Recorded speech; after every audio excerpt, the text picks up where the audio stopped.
1, l'Amérique du Nord, 2, l'Europe, 3, l'EMR ou MENA, 4, l'Afrique du Sud et de l'Est ou l'Afrique de l'Ouest, 5, Pacifique Est-Ouest et 6, régions du Sud-Est asiatique. Voilà. Donc, vous pouvez cliquer sur quelle région vous travaillez actuellement.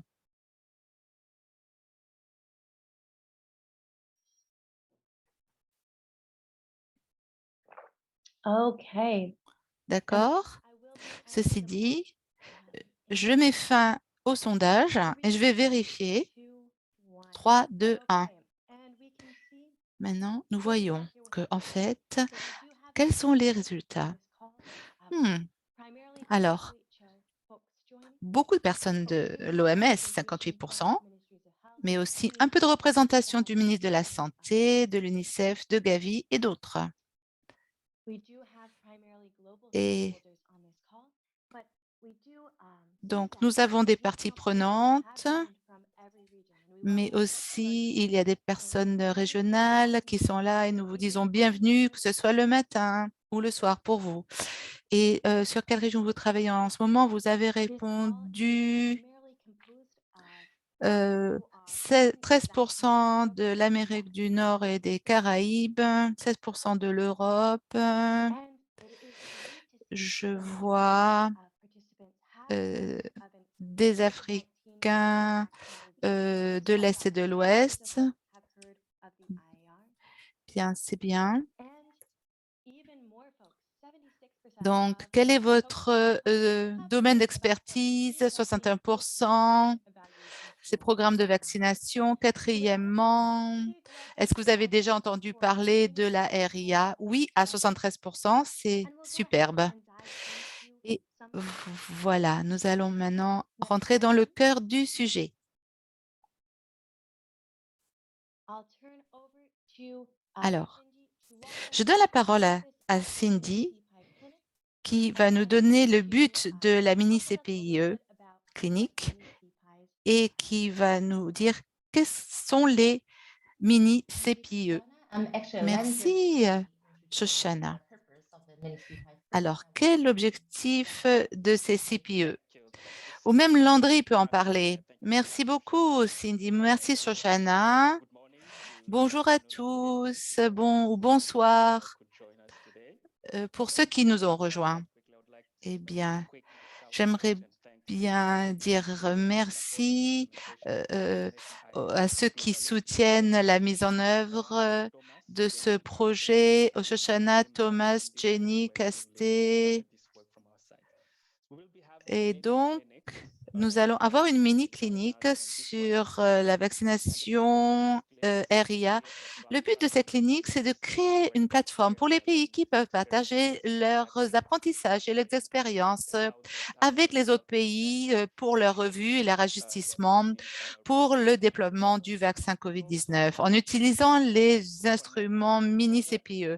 C'est aussi une opportunité pour les pays de se connecter les uns les autres et aussi pour nous à l'OMS. C'est une opportunité pour nous et les partenaires de voir les besoins et de savoir comment on peut mieux soutenir les différents pays, aussi le soutien technique pour ceux qui veulent donc effectuer des RIA. Donc, bonjour à tous. Et nous allons voir la méthodologie de la vaccination. Merci Landry. Donc, la plupart d'entre vous, vous savez déjà qu'est-ce qu'une RIA, effectivement. C'est une discussion facilitée et menée par chaque pays qui permet donc aux parties prenantes nationales et sous-nationales de répondre à la COVID-19, d'essayer de combler les lacunes et d'avoir les leçons apprises, de refléter sur les épidémies de la COVID. Donc, sur la RIA, vous voyez, nous avons 13 ou 14 projets et effectivement, le pilier de la vaccination est ce RIA. Donc, ce RIA, on a une mini-version de la CPIE. Vous êtes déjà familier avec ceci. Donc, comme vous voyez ici, c'est un exemple de pays sur le déploiement de vaccins de la COVID, ce que nous recommandons pour les pays de faire des multiples RIA ou mini-CPE dans les phases précoces. Vous voyez, les phases précoces et de déploiement. Et c'est c'est différents domaines d'évaluation selon les besoins d'évaluation des pays. Et puis, à long terme, alors on propose de faire la classique CPIE, effectivement, dont vous connaissez. C'est très compréhensif, c'est très extensif et ça prend entre 6 et 18 mois. Voilà, donc c'est une phase moyenne, de moyenne à long terme. Donc, vous voyez ici, dans notre RIA, au niveau des instruments, nous avons les bases de données, des questions importantes pour la RIA, et puis aussi la prise de notes et aussi le rapport final. Tous ces templates ou modèles sont disponibles et utilisables. Pour finir, je voudrais juste partager la perspective globale de la mini-CPU en ce moment. Eh bien, comme vous voyez, depuis hier, nous avons 8 pays qui ont fait des mini-CPUE mondialement et 18 qui, en ce moment, ils font la PIE ou bien ils vont la faire. Et il y en a qui ont aussi ont exprimé des intérêts. Vous les voyez ici en bas en rose. Je vais passer la parole à Shoshana pour présenter notre premier intervenant. Nous avons 3 pays aujourd'hui. Nous avons la chance d'entendre leur part sur leur expérience de mini-CPIE. Merci infiniment, Cindy, pour cette petite aperçu de CPIE. Alors, on va commencer avec la Gambie. Donc, et ensuite, aussi le Bhoutan, l'expérience du Bhoutan. Donc, je dis bienvenue au docteur de la Gambie, Monsieur Sidat Fofana. Docteur Sidat Fofana de la Gambie, vous avez la parole.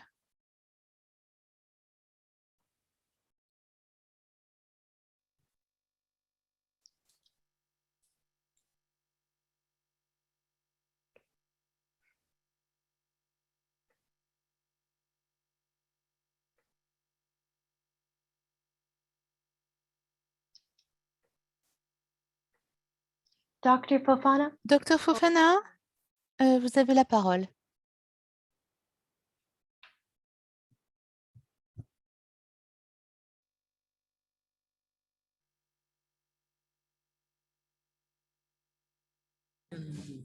Hello.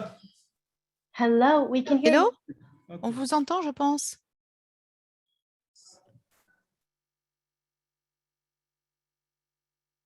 Dr. Fofana, can you hear us? Est-ce Yes, que vous yes. pouvez nous entendre, docteur Fofana?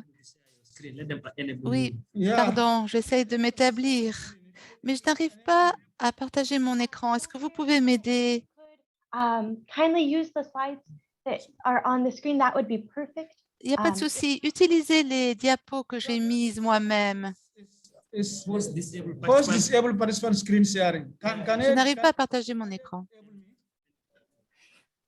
Dr. Fofana, you now have Docteur access Fofana, to share. vous avez maintenant accès pour partager vos diapositives, je pense. And I see that Bhutan has joined the call. So Sona, Bhoutan, le Bhoutan est avec nous. Donc, le Bhoutan, vous passez après la Gambie.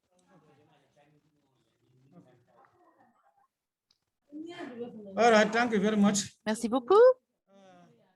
Alors,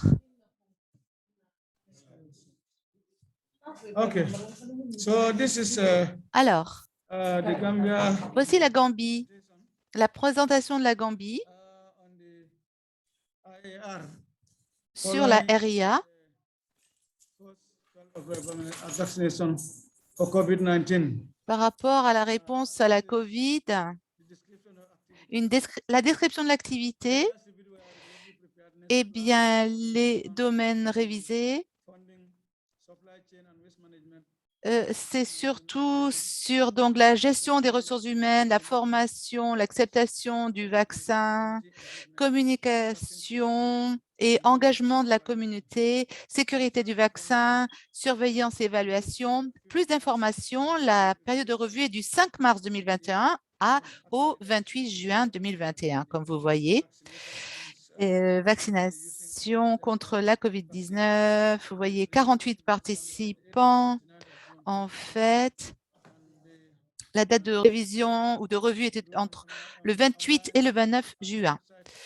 Le format, évidemment, 48 participants en ligne et en site du ministère de la Santé, des organisations de l'ONU, des différentes ONG internationales. Le produit du vaccin révisé a été AstraZeneca. Donc, voici les deux activités.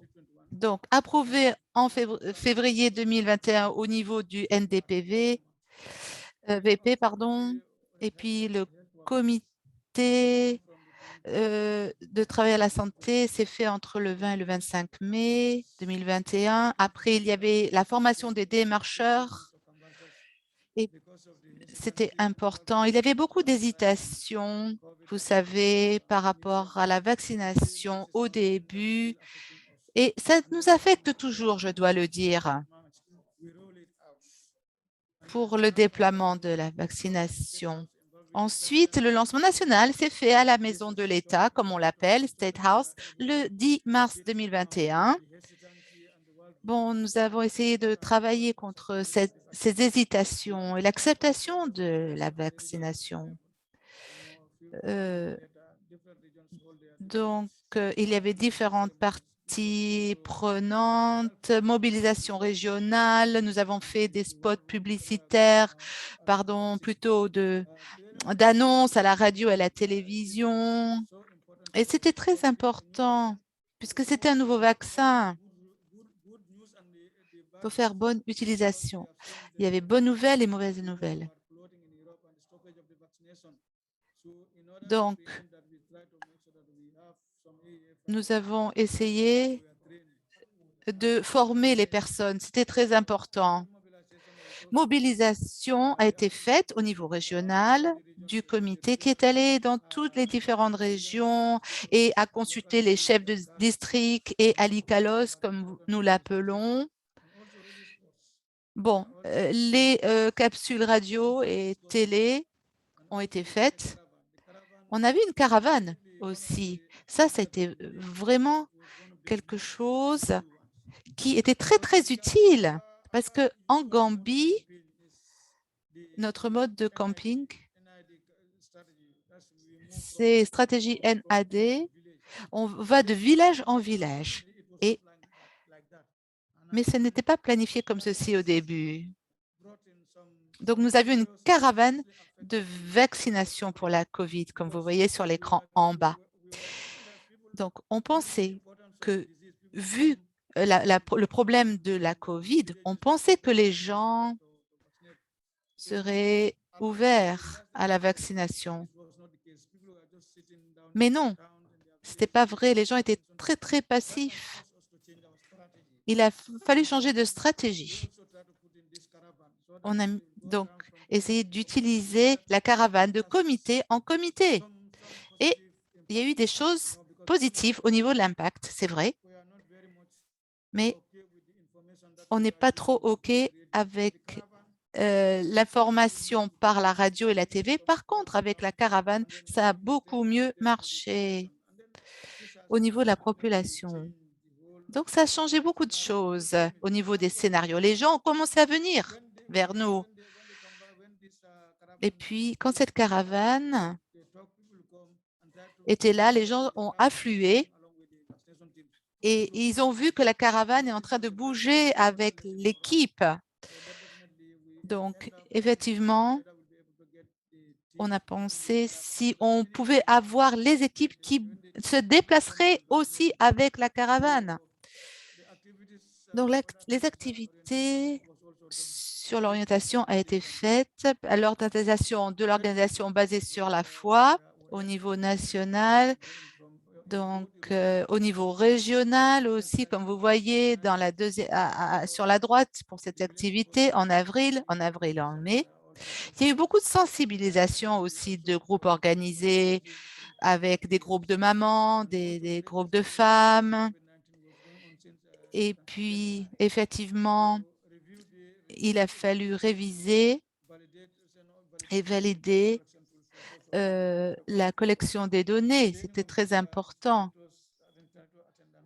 Donc, il a fallu réviser, mettre à jour et valider les données au niveau des instruments de collecte en février.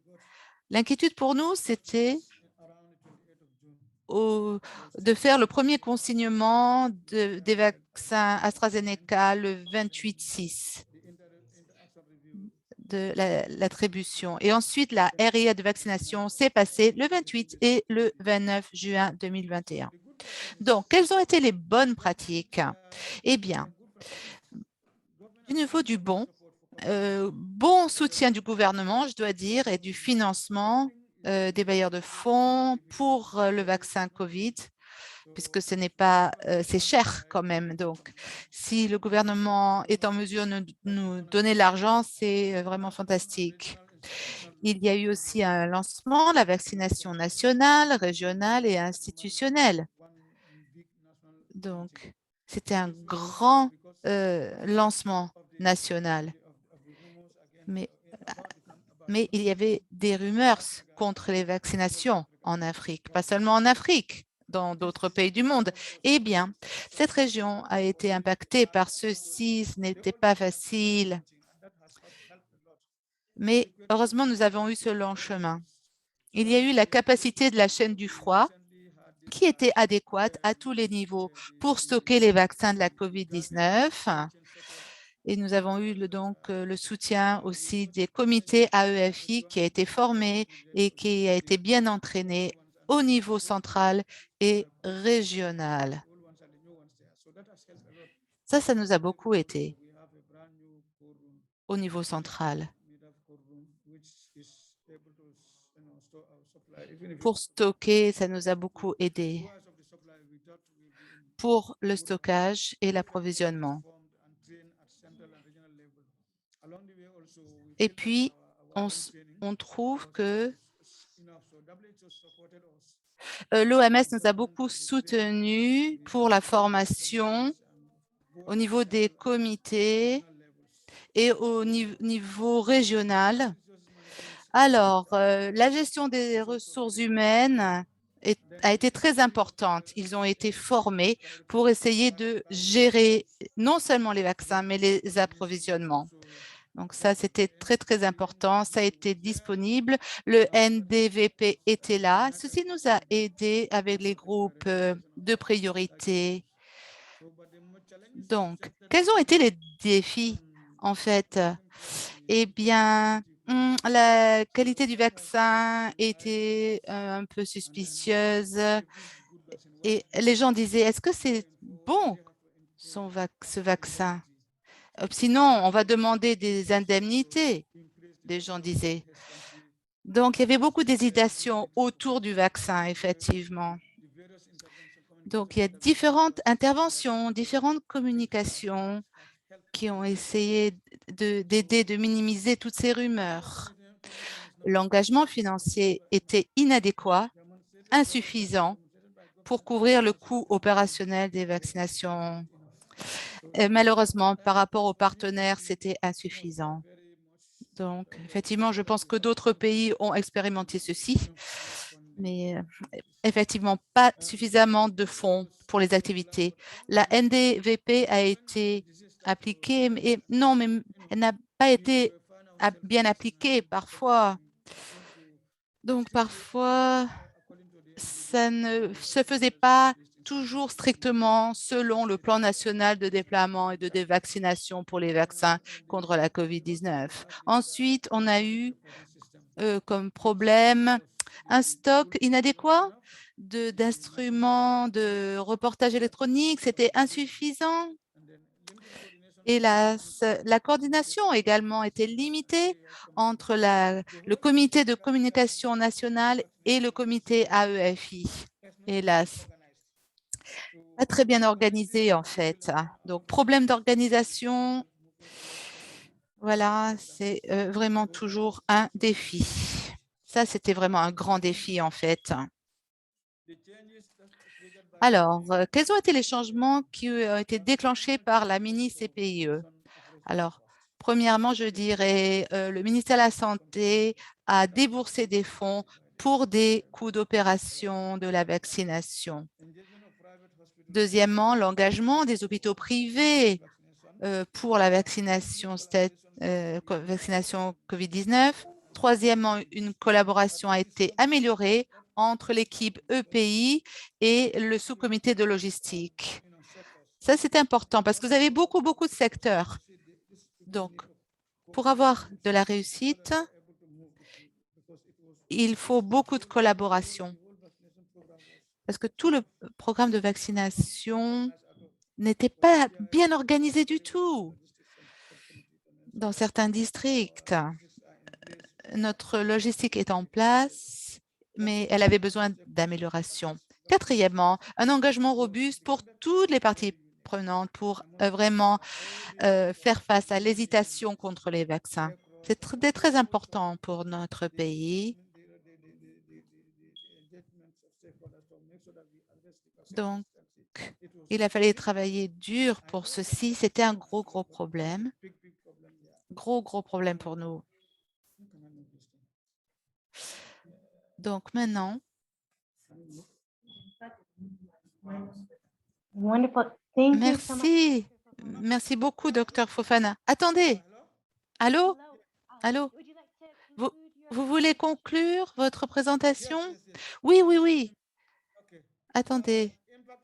Quel est l'impact sur le déploiement des vaccins? Eh bien, une félicitation de la mise en œuvre du NDVP dans les activités, une couverture améliorée des communautés parce que certaines personnes ne visitent pas les hôpitaux publics pour les besoins sanitaires.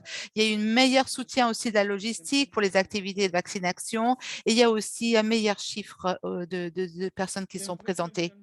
Comment on pouvait améliorer donc le déploiement du vaccin? Numéro 1, eh bien, la chose la plus importante pour faire un changement, je dirais, pour aller de l'avant, il y a eu donc une libération retardée des fonds pour soutenir les coûts opérationnels.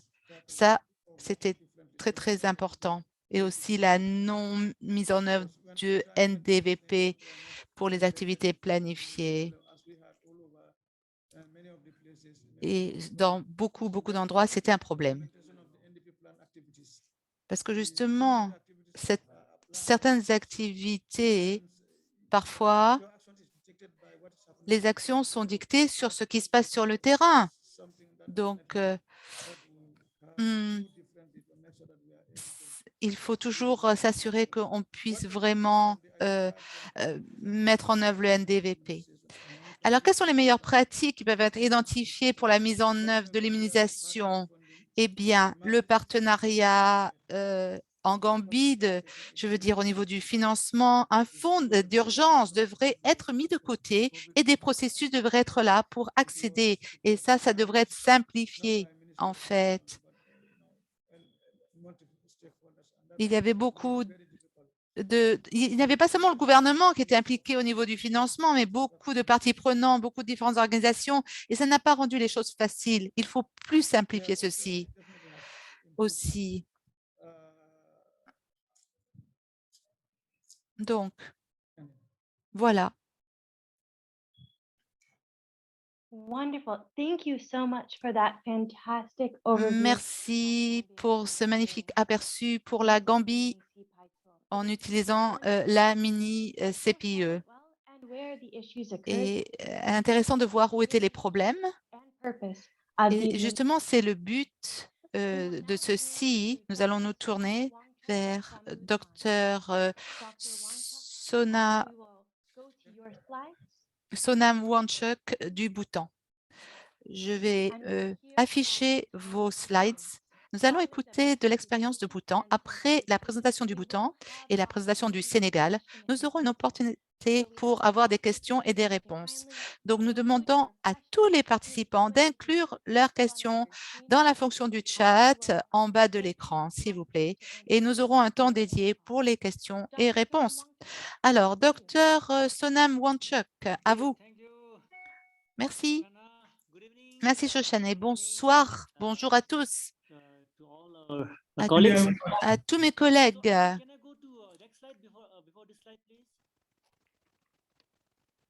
No, the following slide. Sorry, I mean. Je peux avoir la slide d'après, s'il vous plaît? Merci. Ah, alors. Mini CPI. Mini CPI.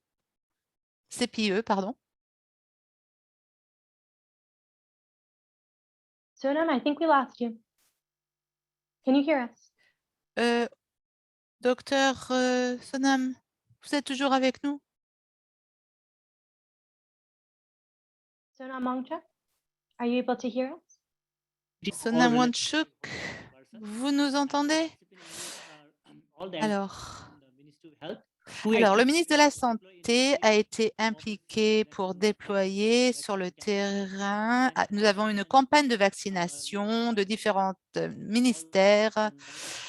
Des cadres du ministère de la Santé ont été impliqués. Il y a aussi les membres de la NITAG, les membres de la TAG pour COVID-19 qui ont été impliqués et aussi des gérants de données, collecte de données, puisqu'on utilisait le système en ligne. Donc, ils ont été invités à aider également les officiers de la santé district sur le terrain. Et ils ont été impliqués lors de la campagne. Également, d'autres personnes qui soutenaient l'UNICEF, le PNUD et l'OMS. Bon, pardon, je perds le son. Alors, quels ont été les domaines de révision? La planification, la coordination et les finances.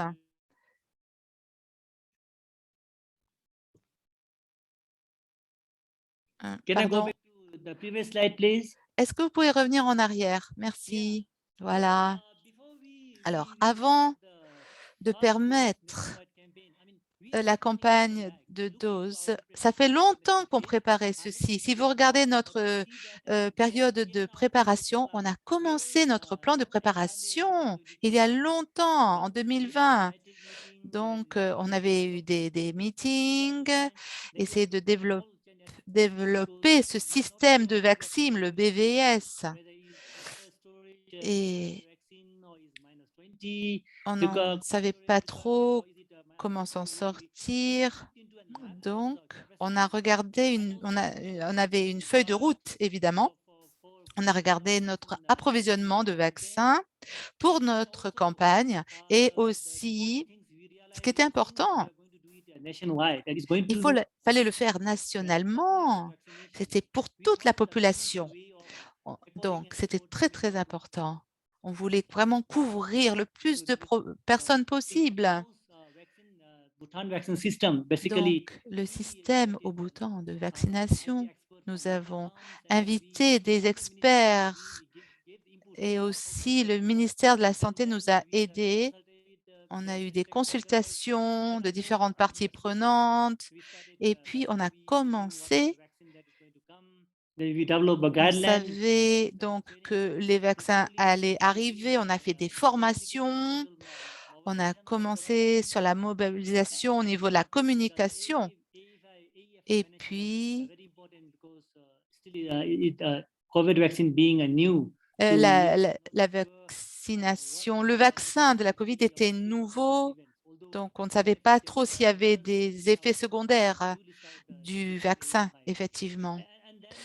Et puis, pour finir, on a reçu les vaccins et avant le déploiement, on a fait des exercices dans certaines villes de répétition, puis on a commencé ceci, on a eu la campagne. Voilà, C'était pour vous dire, la planification était extrêmement importante pour déployer les vaccins, Next slide. je dois le dire. Prochaine diapo, s'il vous plaît. Next slide. Yeah. Ah, So now, oui, pardon.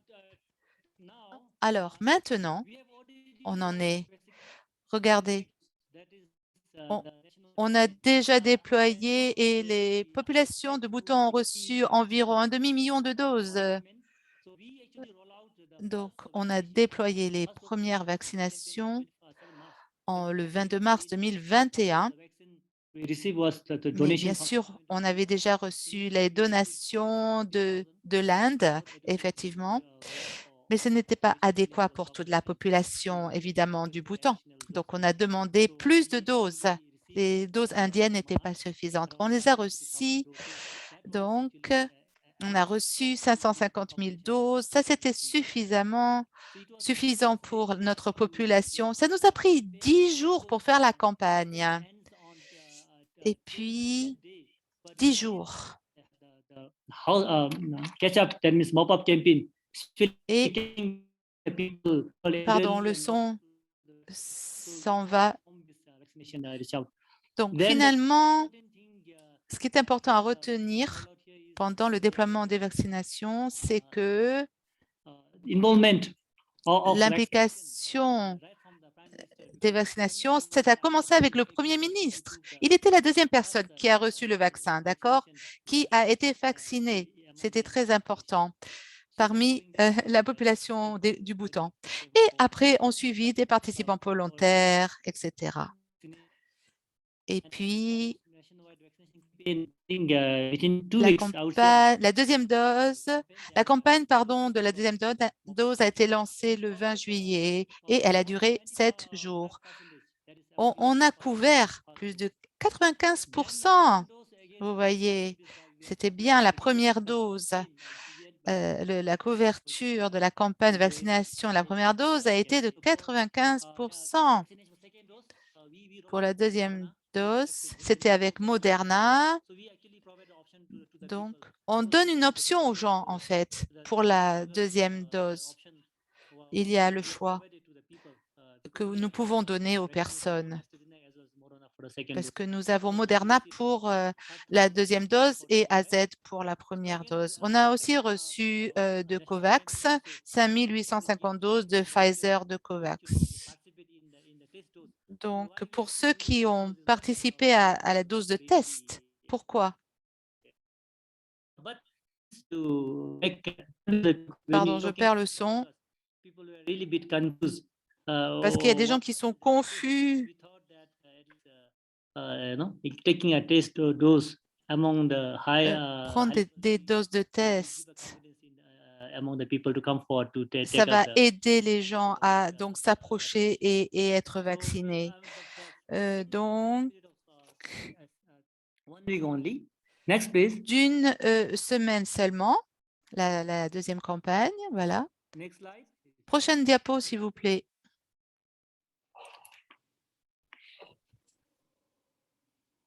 Next slide. Prochaine diapo. Yeah, I missed one slide. There should be one more slide. Pardon, il me manque une diapo. Donc, avec la deuxième dose, regardez la couverture. Eh bien, 99,6% des populations éligibles ont reçu au moins une dose et 90,2% ont reçu 2 doses. Donc, tous les centres de santé ont été très, très occupés. On a donné aussi le type de régime de vaccin hétérologue à 80% et homologue à 5%. Et pour ceux qui ont eu la première dose, eh bien, nous avons eu énormément de participation. Mais il y a des gens qui n'ont toujours pas complété les 2 doses, c'est vrai. On donne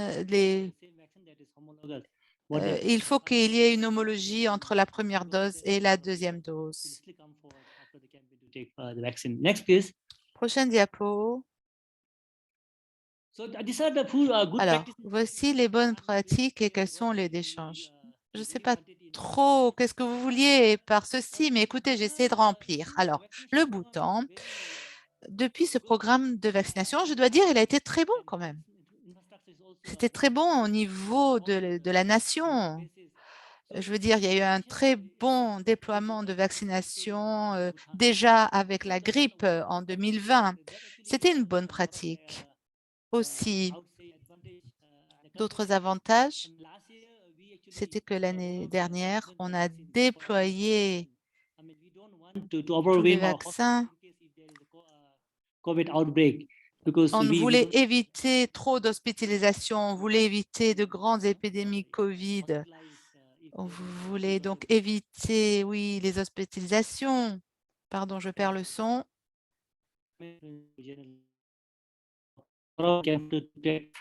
That's why I think we had a nationwide campaign for the influenza vaccine. And also, Et puis, since there was out in the country, dans les différents pays, surtout du Sud,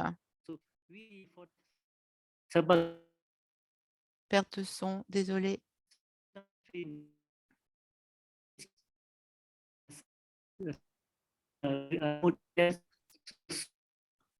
Désolé, perte de son.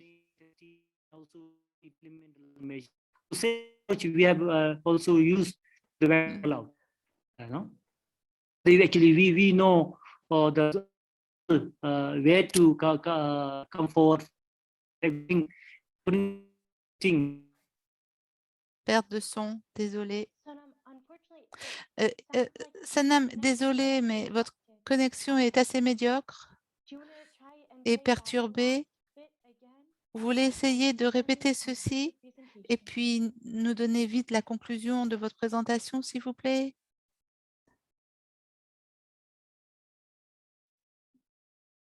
Dr. Wangchuk, are you able to hear us? Dr. Wanchuk, est-ce que vous êtes avec nous? His connectivity. Dr. Wangchuk, are you back with us? Est-ce que vous êtes toujours avec nous, Dr. Wanchuk? Ou est-ce que vous avez perdu la connexion?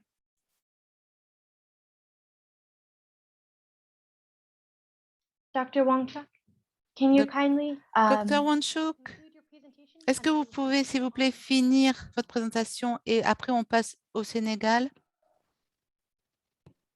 Should I continue? Est-ce que je Yes. peux continuer? kindly wrap up?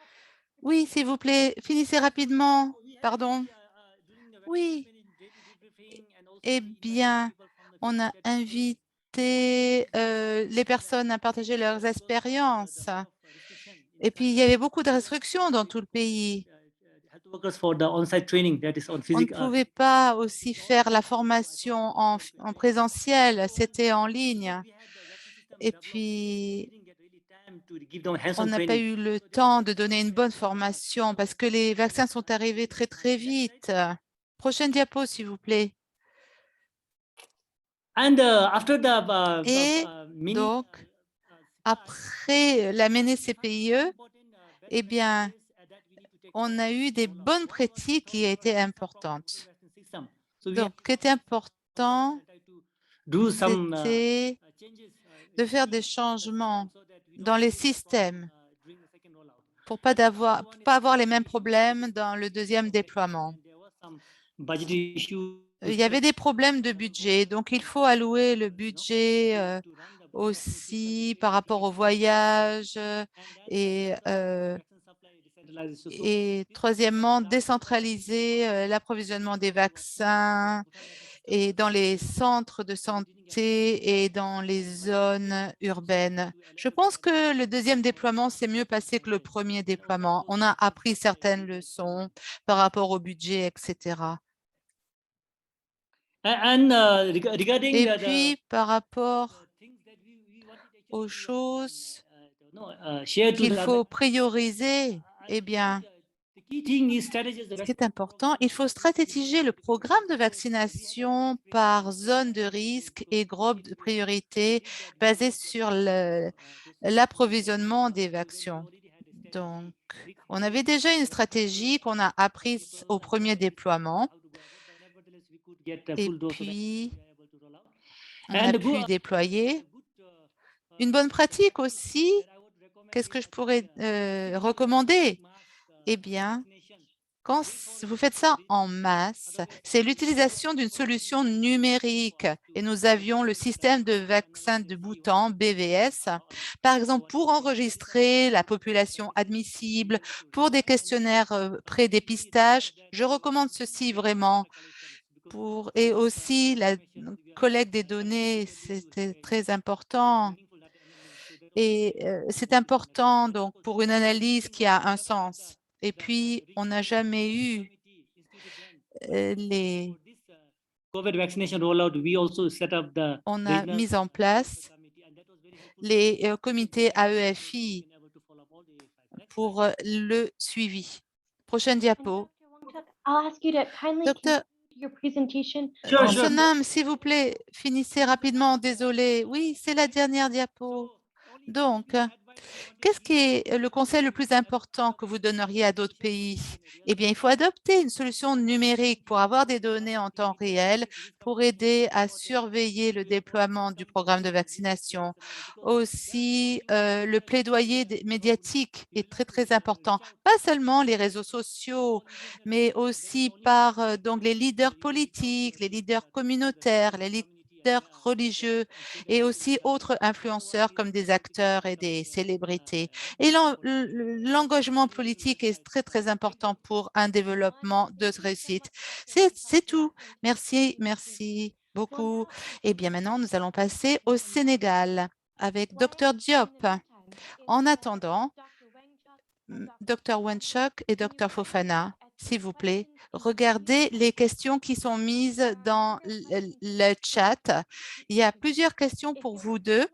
Donc, s'il vous plaît, répondez à ces questions. Ça serait très bien. Et alors que nous faisons ceci, et vous pouvez faire ceci alors qu'on écoute la présentation du Sénégal, d'accord? Merci. Maintenant, à Dr Diop. Merci, Il va falloir finir à temps. Pas trop longue, s'il vous plaît, Dr Diop, votre présentation. Merci. Merci, Golding. On va faire en sorte de tenir dans le temps.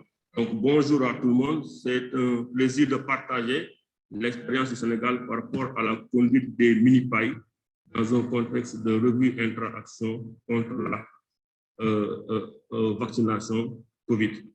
Donc, par rapport à la période ouverte pour la revue interaction, donc c'est parti de décembre jusqu'au mois de juin.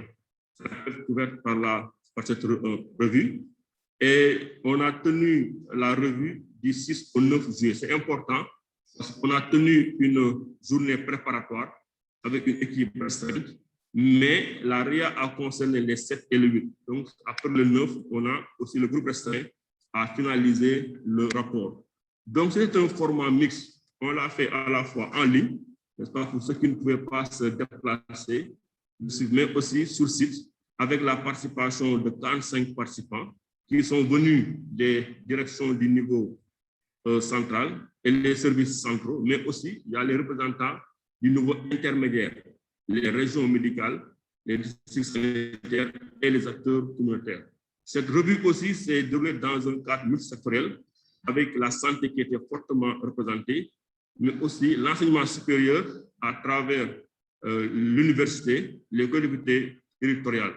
Donc, les partenaires techniques aussi ont appuyé cette RIA. On va citer notamment l'OMS, l'UNICEF, le CDC et l'USAID à travers MTAPS. Donc, les vaccins qui étaient concernés par cette revue, c'était le Sinopharm et Astra.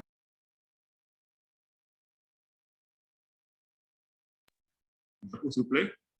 Donc, pour la phase préparatoire, donc on a depuis le début avec l'OMS pris l'option de faire une RIA au niveau national. Je rappelle, le pays avait déjà conduit une revue interaction de l'ensemble du processus. Maintenant, cette RIA a été spécifiquement consacrée à la vaccination et il y a une phase de recueil de la documentation au niveau du programme avec tous les étapes, n'est-ce pas, qui ont été suivis jusqu'à la mise en œuvre. Aussi, on a eu à exploiter les données du terrain en termes de couverture vaccinale, mais aussi les rapports qui ont été analysés et compilés. Et on a eu à faire en temps une supervision pour, en tout cas, regarder le dispositif et corriger ce qui peut être au niveau du terrain. Donc, l'agenda a été consolidé et envoyé aux parties prenantes avant la date, la tenue de la RIA. Aussi, le choix des coordinateurs de session et rapporteurs a été fait même avant lors de la journée préparatoire du 6. Par rapport à la méthodologie, on a utilisé la méthodologie de la revue intra-action. Donc, on a fait des présentations en plénière pour partager avec l'ensemble des parties prenantes les concepts et les fondamentaux de la RIA. On a aussi eu à animer des groupes thématiques qui ont identifié ce qui a bien marché avant, mais aussi pendant la mise en œuvre de la vaccination, ce qui a moins bien marché et quelles sont les voies d'amélioration. On a fait à travers ces groupes thématiques des analyses pour discuter, n'est-ce pas, les interventions, les critiquer s'il le fallait. On a identifié les principaux points de discussion, n'est-ce pas, lors de ces travaux de groupe, et les groupes thématiques ont présenté leurs conclusions et recommandations en plénière pour une appropriation, n'est-ce pas, des productions par l'ensemble des groupes. Donc, il fallait, n'est-ce pas, une appropriation des résultats sortis de cette revue intra-action. Les résultats ont été consolidés, les recommandations et les points d'action ont été documentés et partagés avec l'ensemble des parties prenantes. Et ça a été documenté sur la base d'un rapport qui a été amélioré, presque finalisé le 9 juillet. D'accord, s'il vous plaît. Nous venons maintenant aux domaines qui ont été passés en revue lors de RIA. Il y a le domaine préparation générale et coordination du département de vaccins qui a traité les différents sous-thèmes suivants: l'approbation réglementaire, la préparation opérationnelle, la mobilisation et l'allocation de ressources, ainsi que la formation des agents de santé et des volontaires. La logistique aussi s'est intéressée sur les vaccins et les équipements de chaîne de froid, les outils autres intrants, ainsi que les moyens de transport pour amener les vaccins au niveau des structures. Le troisième domaine était la qualité de la prestation de services, où on a insisté sur les mesures de prévention et de contrôle des infections, le suivi et la supervision, mais aussi les données et documentation à travers la tenue des risques et analyse des données. Enfin, les deux derniers domaines concernaient la communication, s'il vous plaît, ainsi que la gestion des matériaux. On peut passer à la diapositive suivante. Donc, les deux domaines, je disais, c'est la communication avec la génération de la demande et l'engagement communautaire, même que l'écoute sociale. On le rappelle, cette vaccination intervient dans un contexte où les réseaux sociaux sont beaucoup utilisés. Donc, il fallait qu'on puisse en tout cas développer aussi des stratégies par rapport à l'écoute sociale, mais par rapport à l'hésitation. Enfin, le dernier domaine, c'est la sécurité de la vaccination, notamment la surveillance des MAPI et l'évaluation de la causalité, même que la gestion proprement dite de ces MAPI. D'accord, rapidement.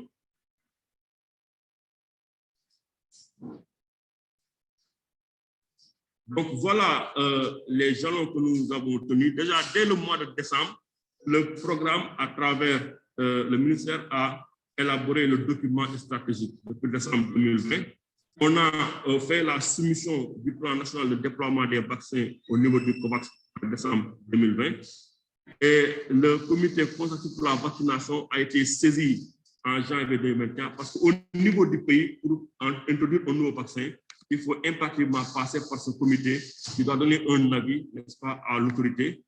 Et les vaccins sont arrivés en février 2021 et durant la même semaine, on a formé les acteurs, n'est-ce pas, et la campagne de sensibilisation a en tout cas été renforcée pour effectivement démarrer la vaccination le 23 février 2021. Donc, vous voyez, de façon globale, entre décembre et février, vraiment, on a tout mis en œuvre pour que le document soit finalisé, les soumissions faites, et on a en tout cas l'arrivée des premières doses de vaccin au mois de février 2021. D'accord.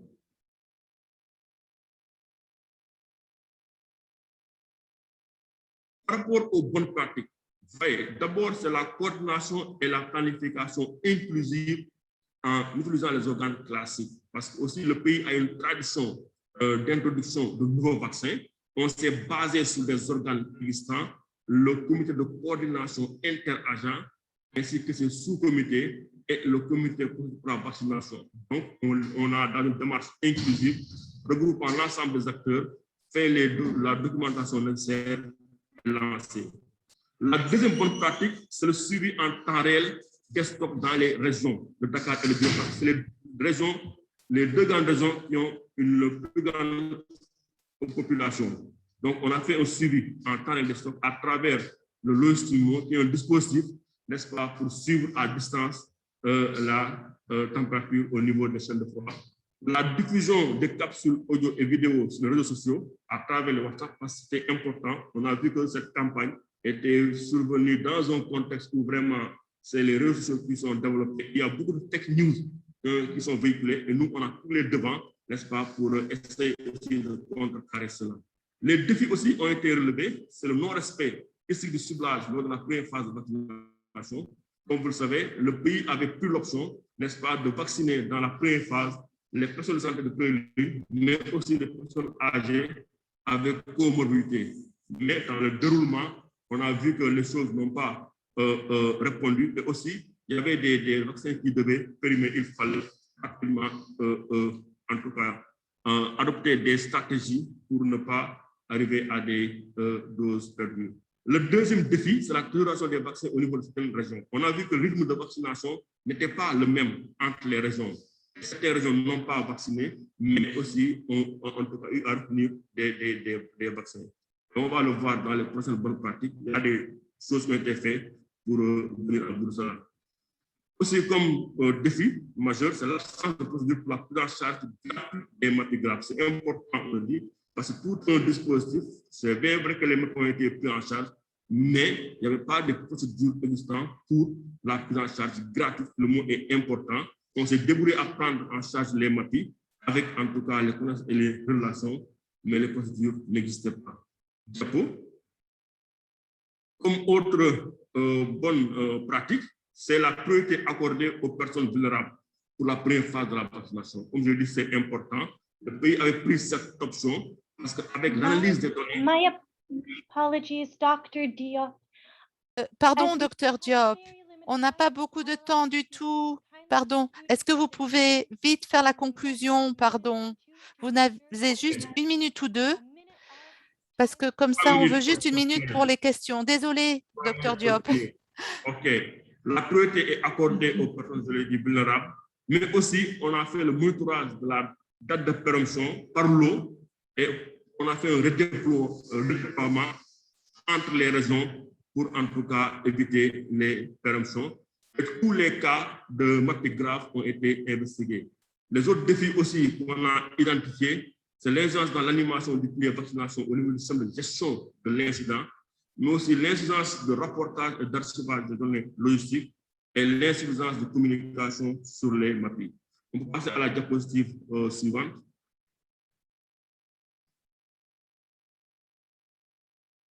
Donc là, c'est les actions importantes qui ont un impact sur le déroulement de la stratégie, la tenue de réunions du comité de défense pour l'imputabilité de tous les cas de maladie, donc qui a en tout cas donné confiance à la population, la coordination et la planification incluses dans les organes classiques que nous avons au niveau du pays, de même que l'utilisation du même circuit pour les autres vaccins de routine et la disponibilité d'un système de gestion sanitaire digitalisé de la COVID. Parce que je rappelle, les données de vaccination sont saisies, n'est-ce pas, régulièrement au niveau de la plateforme DHS2 les acteurs au niveau opérationnel. Pour terminer.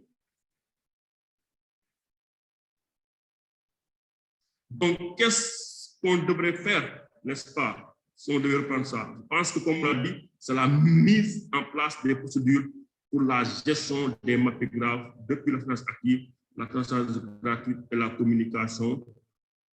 Qu'est-ce qu'on a fait comme bonne pratique vraiment qui a été salutaire? C'est le redéploiement inter-région pour la prise en charge par les régions médicales, parce qu'on a suivi les stocks et les régions, n'est-ce pas, ont déployé sous le financement en propre, ce qui a permis les vaccins dont la date de péremption est proche, mais aussi ce qu'il faut à conseiller aux autres s'ils doivent faire la campagne, c'est le recensement exhaustif de la sécurité au niveau de certaines structures de santé.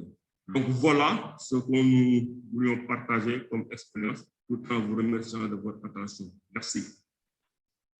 Thank you so much, Dr. Diop, for that fantastic. Merci infiniment pour votre superbe présentation, la présentation du Sénégal.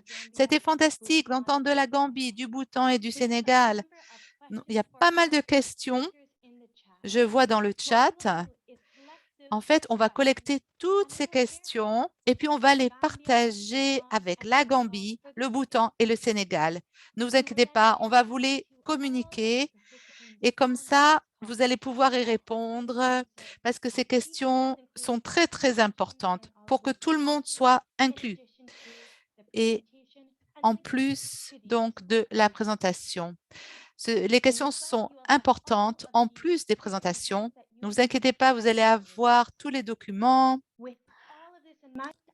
Tout ceci dit, je voudrais dire infiniment merci à tous nos présentateurs.